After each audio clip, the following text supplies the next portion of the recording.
Hi, everybody. Welcome to the episode from the IMS. We are the Institute of Metaphysical Science. We're here to talk about and share the views of scientific metaphysics, metaphysical science to out there. We are a nonprofit 501c3 organization. You can go to our website and check out all that we bring to the table, all that we offer in terms of books and pamphlets and live seminars, live casts, all that kind of stuff. So today we have quite the topic.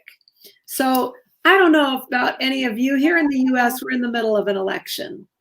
And that election is probably one of the most divisive elections. And we're probably in the state of the United States, probably more polarized than we have ever been in my lifetime in terms of polarized, in terms of the conservative and the liberal or whatever it is. And so I don't know how many of you might have watched the debate last night or anything like that, but what we're going to explore today is politics, this whole political environment. And if you're hooked, like I can admit, I get hooked pretty easily. And right before this, Betty and I were having quite a conversation about it. So you'll probably hear some of that. But at any rate, whatever hooks you, those are things that are food for thought. It's like how to look at your own self-discovering and how to even, how to open that up. So we're going to take on politics tonight, and particularly the US presidential election. So what I would love is for those of you who have questions, who want to get at something, if you're stuck about this or at odds with people in your life about this or whatever, type them into the comments. Let us know. Let's tackle this thing and leave us some power and freedom from this whole situation. So welcome, Betty. How are you today? I'm just fine. How are you? Did you watch the debate last night? I watched most of it. Okay, good. Gave me a headache. But at any rate, I digress. All right. So I guess, Kim. Exactly, right? I know.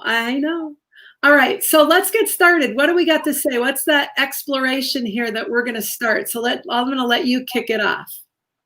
Well, we have to start with the premise that everything is mental, that infinite mind is the source and condition of all existence. Okay, so let me ask you a question. So you say everything is mental. Yeah. I'm going to back it up for people who might not have been around for all that long and say that doesn't mean here. That doesn't mean it's all in your mind. It's a universal infinite mind, not a finite brain action. Right. So intelligence functioning as the universe that we occupy. Yeah.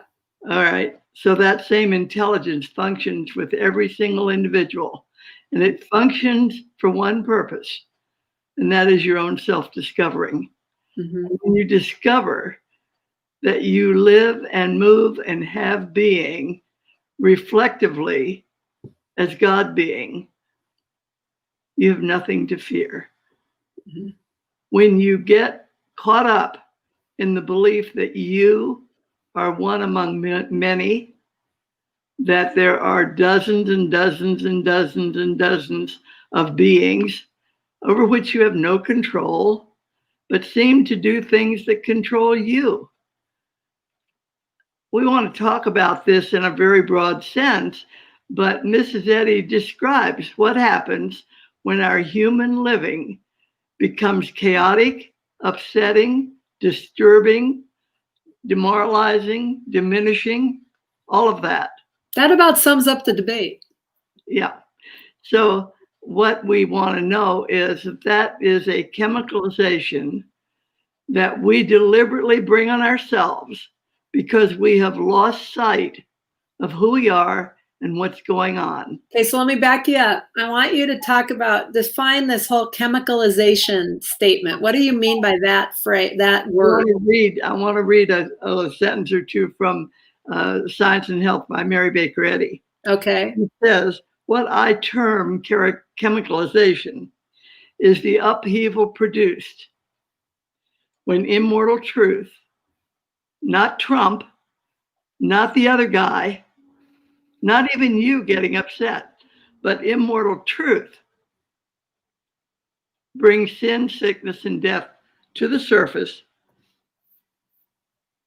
destroying the belief that there's something going on outside of God being.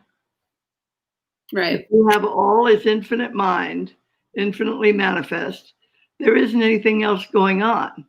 But if I step outside of that and my life looks chaotic and upsetting, and I have this vision going on as if somebody over there were going to control my life and upset the apple cart, and things were not going to be equal, and I was going to be a victim. Right. I want you to know that what is actually having that happen is the truth that constitutes my being, saying, how dare you have some other power running your life? All is infinite mind right here, right now, looking just like this. When I align with the facts of being, there is nothing external to consciousness that can possibly touch my existence. Right. So I'm just going to play a little bit of I'm going to ask some questions and stuff, probe a little bit into this. So let's just take a situation. So let's just say, you know, it's like if you see things so clearly one way, and there are people in the world that are believing something that you know into your core being to be completely false in the paradox language, to be completely false. So it's like, how do you reconcile that? How, in your human living, how do you reconcile that with facts of being, like literally? I don't reconcile that. Okay. Any more than I would reconcile how I could possibly have all those negative words in the dictionary. Yeah. Well, you have as much good as you have bad in the paradox. Right. It's always there. And right. There's as much good as there is bad, and there's as much bad as there is good. So, you have as much, so in this one, you have as much Trump as you have Biden. I don't know about Trump and Biden. They're both points of view on one infinite. Very clearly distinct points of view. Right. Either one, neither one has anything to do with my being. They are points of view saying you can jump on either one, good one or a bad one, and they're both exactly the same. They are not true. They have nothing to do with what's going on. They are points of view on possibility. The possibility that if I want to believe that there's somebody out there that can give me a good, wonderful government, I've got a shock coming. Equally, if I think there's somebody out there that can impose a bad government on me, deprive me of something, rob me of something, cheat me, and so on. Same result. Anytime you divide, you conquer. Anytime you allow more than one power to be present, you lose. So we have the picture that says, well, we can divide and then we'll win. They only win if you consent. They only win if you agree. When you are clear that man, the reflective presence of God being, constitutes who you are, you stand right there, whole, perfect, complete, and let the picture look however it looks. Be my guest. Thank you for sharing.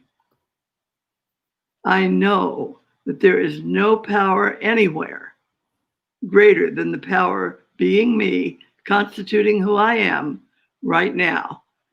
And what I look at and call Betty is only the piece on the board called human living that I play with. But the divine being is present right now, or there wouldn't be anything looking like Betty. So literally, scientific metaphysics says all is infinite mind, infinitely manifest. And in the universe of Betty playing the game, there's all the suggestion that there really are 10,000 million people, that there are trillions of problems, that there are insurmountable circumstances, that good and bad are equally going to rule the world. All I have to do is stand right where principle is present, which is right where I am. But I know that it's present when I acknowledge it. And I want to stand in the acknowledgement of one infinite intelligence, universally present, all constituting, perfect, whole, complete, nothing left out right now, and leave the picture alone. I can't for one moment have the picture divide me, have me feel that I'm threatened, have me offer something that I think is good, bad, or indifferent. Nothing that I observe has the power to do that without my consent. I do not want to be a consenting party to living myself in all that chaos. Okay. What I want to consent to is it's welcome to look any way it wants to look. But there is one law operating, one presence, one power. And nothing comes along that isn't a blessing all the way. Okay. Question? Yeah, I mean, if anybody has anything you want to say, we're discussing politics, specifically the presidential election here in the United States. And so we know that this is something that hooks you no matter which way you go a lot. It can hook you in ways that have caused a lot of division here in the US. So any questions, anything that you want to type in, send those comments over and we will take them up during our time here.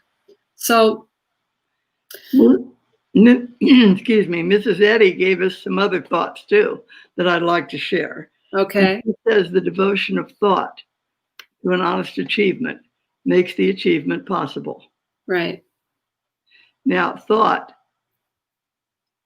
is the mind action called man. Mm-hmm. So if that devotion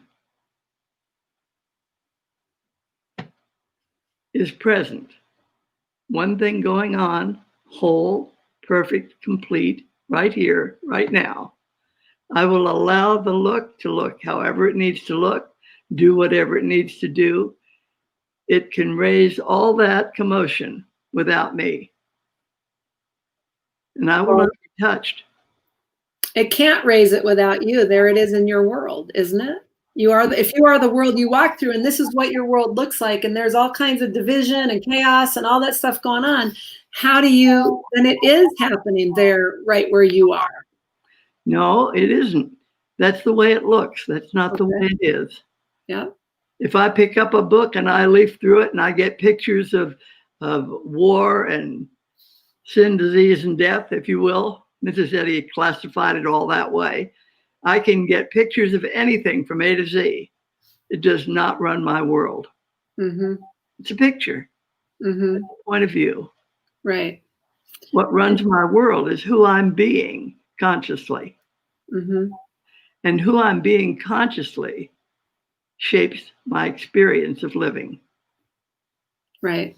My human, everyday experience of living, right here in the midst of all this picture stuff. Right.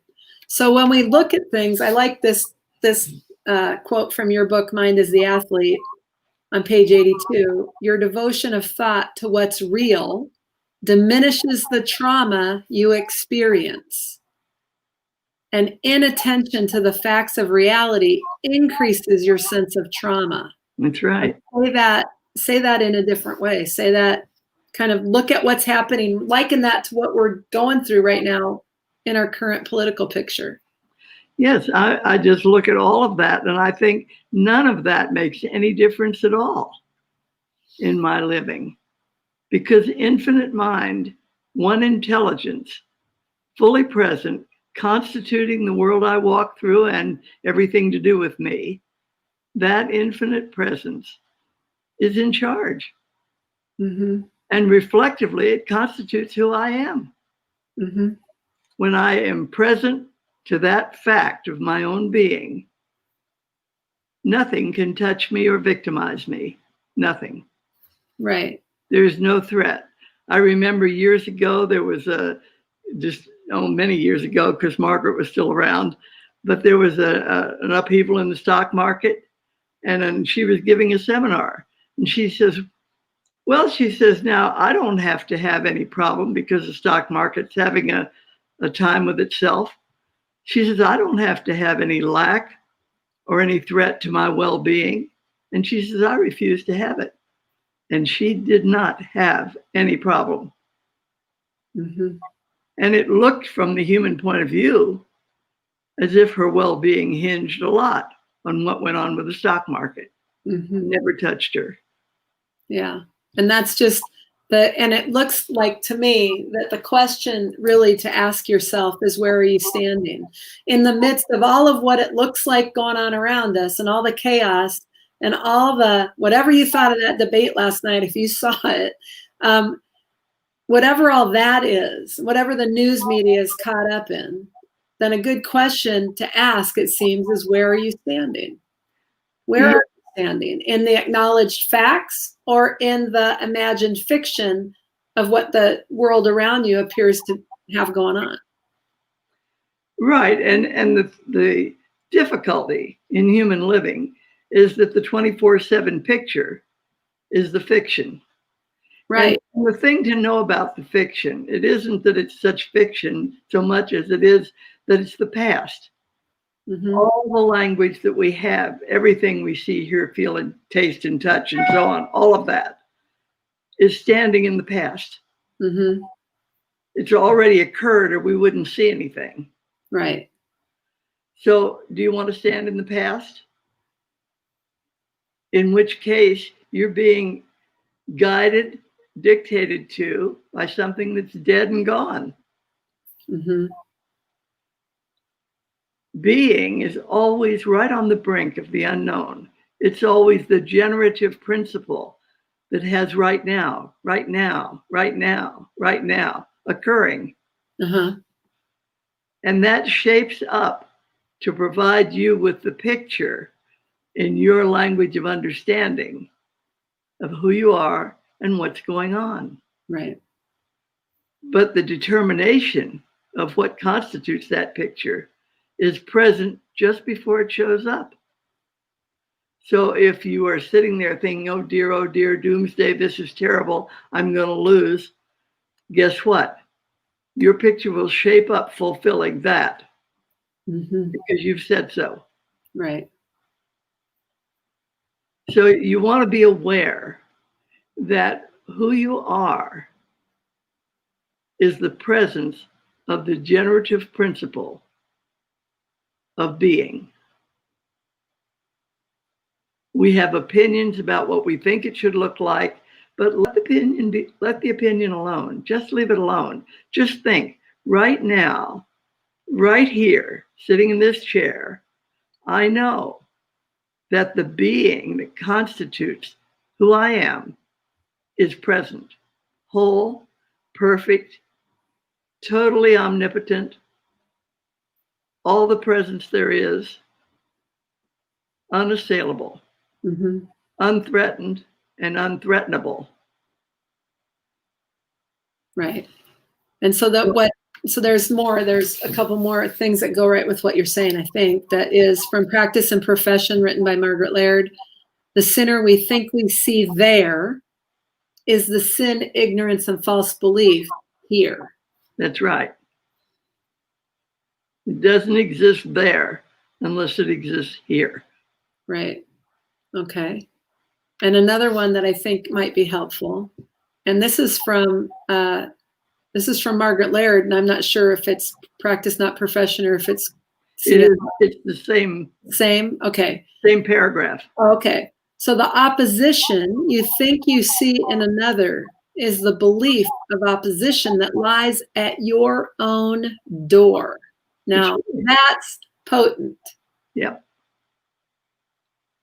If I think I can be threatened, I don't know who I am. Yeah. How could I be consciously present as the reflection or the image and likeness, if you will, of God being, how could I be threatened if that's who I am? Right. Yeah. If I'm Betty, this two-legged woman that walks around doing stuff, if that's who I am, I've got no possibility of survival. Right. That's just the piece I'm playing with on the board. Right. But the presence and power of being is who I am. Right. And that has no threat and no possibility of a threat. This same fact, this same information, if you will, handles the pandemic for you too. Right. It looks like we have a threat to who we are and well-being, health, so on. Who am I being that something can threaten me? Yeah. I'm being the belief that I'm this two-legged thing you see, it doesn't have enough power to do anything. Right. But the being present is the power of the universe. Right. Yeah. Nothing threatens that. Right. And as we go on down that paragraph, we see one is never imposed upon by an evil doer, but by the belief of evil suggesting itself, and that believer one's self. That's right. I'm the only one that can hurt me, and I'm the only one that can help me. Right. And my world of being, acknowledged as God being, looking like language, that whole world supports my well-being when I'm living consciously aware. Right. Because I'm generating everything that's occurring in that world. And if I'm coming from the facts of being, I'm generating health, wealth, and wholeness all the time. Yeah. And it shows up in my human living. And I've proven this over and over and over throughout my life. Right. Yeah. Wasn't there? I just had so many calls this week about people who are concerned and upset about the political picture. And I can just see that it's like a universal panacea sweeping the country. Mm-hmm. Everybody is so concerned about who is going to win this election. And I'm telling you, unless you win it for yourself, you're in trouble no matter who wins the election. Right. If you're not in charge of who you are and what's going on for you, you're in deep trouble to begin with. Right. You need to be in the driver's seat in your living. Right. And that brings you know who you are. You bet. And that brings me to the quote from Science and Health: your decisions master you, whichever direction they take. That's right. So watch your decisions. Yeah. Right. And just true it up. If I can allow things to be and say maybe so, maybe not, and walk on. A million times Mrs. Laird used to say, looking at the picture, oh, that may be the way it looks. That is not the way it is. Right. That looks like a threat. It can't be a threat unless I say so. Right. And I remember, go ahead. Go ahead. And I remember her saying, forgive me, Lord, for requiring my world to treat me this way. That's right. Because we do require our world to treat us any way that'll get us to wake up and say, who's in charge? Right. What's going on here? Why are you living as a victim? You don't need to do that. Who are you being? Right. And self-discovering is the whole reason for the human panorama we live through. Right. To discover that we are in fact divine, whole, complete, right now, perfect. Yeah. We stand in perfection. Right. And that brings up the divine being presencing, seen as a language called you, stands in source and makes no effort to fix it. Yep. And that doesn't mean you don't do anything either. You're going to do whatever comes up to do, the human footsteps. But again, be free in that. Yeah, the source is standing in source makes the difference. Yeah. In other words, it's who you're being. I do generate the world I walk through. Yeah. But I don't have the shoe on the other foot. That world I'm walking through isn't coming at me to do anything. No, it's your feet. I'm walking through, and it's being me as I go. That's right. Right. So the whole thing here is acknowledging source, mind, the God idea, consciousness, has you standing in facts. Just acknowledging source has you standing there, and it's like this. So we get hooked, boom. Yeah, but I'll tell you something. Those words are pretty empty unless you're living them consciously. Yeah. So talk about that a little bit. Talk about, here you are. You watched that debate last night and you're left a little distraught, maybe with a headache, not speaking from personal experience, but maybe a headache. Believe me, I had no headache at all. You're looking at, you're looking at all this and it's just like, oh my God, how have we ended up here? Is what I was thinking last night. Because we demanded it as a wake-up call. I think the entire country lost track of who is running the show. Right. We think it's out there. It's the government. Government ought to do something. Oh dear, tell them about it. They'll take care of it. And we turned a blind eye and a deaf ear. And I want you to know, when you turn a blind eye and a deaf ear, what you've got in your world is exactly what you ordered. Mm-hmm. Deaf and blind, fake news, lying, cheating, stealing, etc. It's lawless. Yeah, and we've got some agreement out there with a yep from Kate Paps. Yeah, I hear that. The thing is, you want to know that when that stuff's coming at you, you're flying in the face of yourself. This is the way I've been living myself. Oh my goodness. Yeah. For sure, it's a wake-up call. Yeah. Yeah, and again, that part of me wants to go back and have a historical conversation and look at the efficacy of science based on, have we come through the 20th century, but and then to see ourselves back here in a place that I would never have expected the United States to be contending with. Why? Because you think the United States has something to do with your well-being? No, not necessarily. Like that, it kind of has me think. But it's like, there's a certain existence. You think that if I vote for one guy and not the other one, I'm going to be better off? Yes, I do. No. No way. I do, actually. I will vote for whoever I vote for.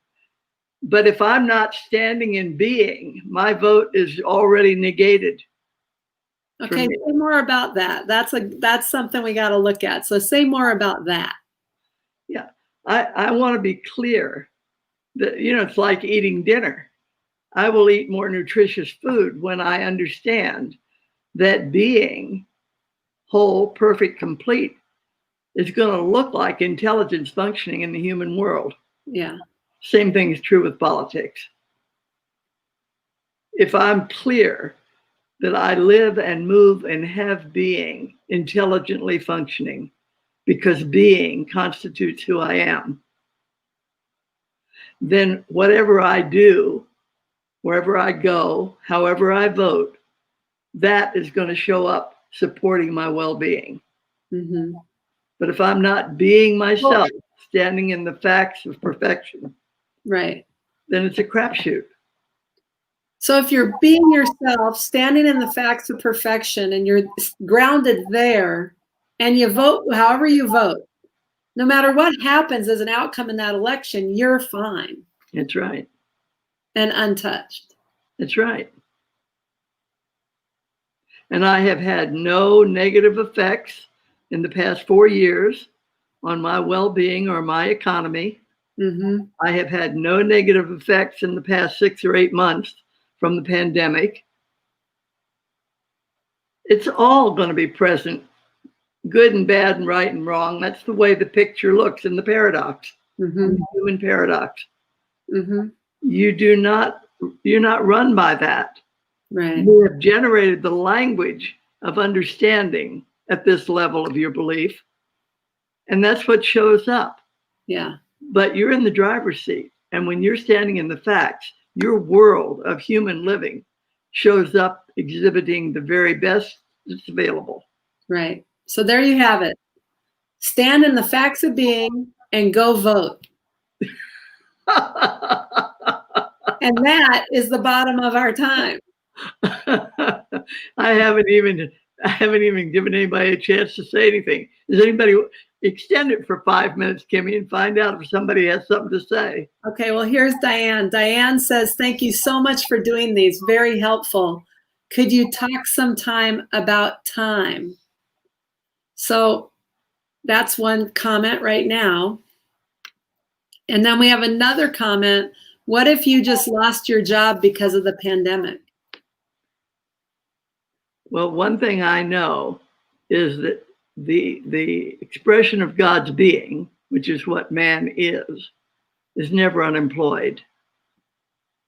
And it's never because of anything in the picture. Mm-hmm. The picture is not causative. That may be the way it looks. But what it is a demand on you to really be who you are, to really discover yourself free and whole and perfect. And the demand is that you will step into exactly what you should do, evidencing that in your life. Right. And that's what you're whether you've lost your job or whether it's the whole political spectrum and what's going on there, it's all the same stuff.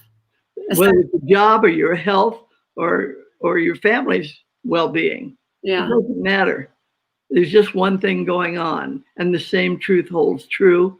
If you are standing in being, acknowledging the perfection present, because divine perfection is being present, looking like Betty, looking like Kim, looking like Diane. If you're standing there and you say, now what's true about the God being? Because if I have it, God's got it, because I can't have anything God doesn't have. Yeah. Could God be unemployed? Could perfection be less than perfect? Only in my judgment and belief. Only if I say so. Right, which is acknowledging source, mind, the God idea, and standing in the facts of being. Yep. And go vote. From there, go vote. Let's do an experiment. From there, go vote. Now, if I'm living myself whole and complete, I will do everything that I should do in my human living. Correct. Yeah, you'll do what comes to do. That's right. And it will be absolutely perfect what comes up to do. Yeah. Yeah. So you don't operate from fear, because fear grounds you in the language look, and you're a victim before you start. Right. You operate from confidence that you're standing in perfection. Yeah. And you're doing the highest right under the circumstances, and on you go. Right. You no thought about any of it. Right. A willingness to see, oh, divine being, and this is the way it looks. On we go. Right. Just like that. Yeah. Okay. So I'm back to my premise. Stand in the facts of being and go vote. All right. That's it for tonight. And we will be here again next Wednesday. And thank you for your question, Diane. We'll work that in to what we're going to talk about next week. Hopefully you can join us. And any other questions that you guys have, submit your questions. We would love to engage with them. Okay? And stand in being and go vote. All right. So over and out. We'll see you next week, 7 o'clock Central, 5 o'clock Pacific. And until then, stand in being and go vote.